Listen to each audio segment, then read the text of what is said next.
akong boses. Isa pa ka, hi! Hello!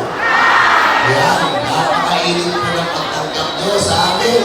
Of course, bago po ako magbigay ng aking mensahe, gusto po natin munang batiin ang ating mga bisita.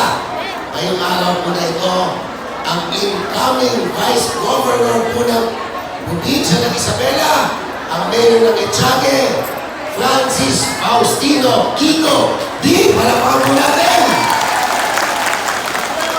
At syempre, ang nag-iisang party list dito po sa lungsod ng Kawayan, ang LBGMA, of course, headed by Kong Alan T. Palakpakan po natin!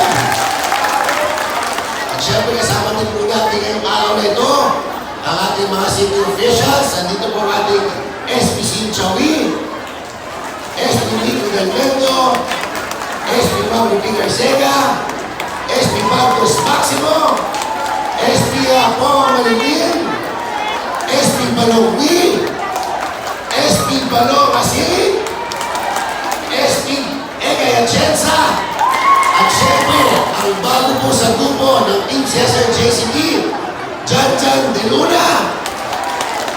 And of course, hindi po matutuloy itong araw na ito kung hindi po tayo pinahiram ng Barangay San Fermin ng kanyang center. Palakpakan po natin ang head ng San Fermin ng kanyang kapitan, Cap BJD. Yan. Alam niyo po, ngayong araw na ito, tayo po'y tuwan-tuwa at mabibigyan po tayo ng mga financial aid at syempre yung ating programa iRise.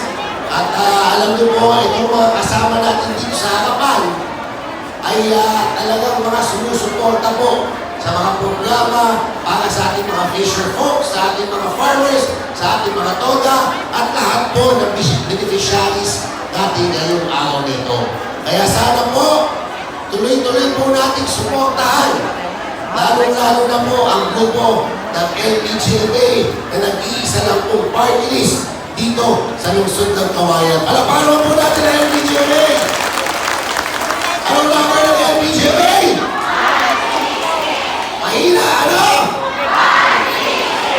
Yan, kaya po wag niyong kakalimutan na lagyan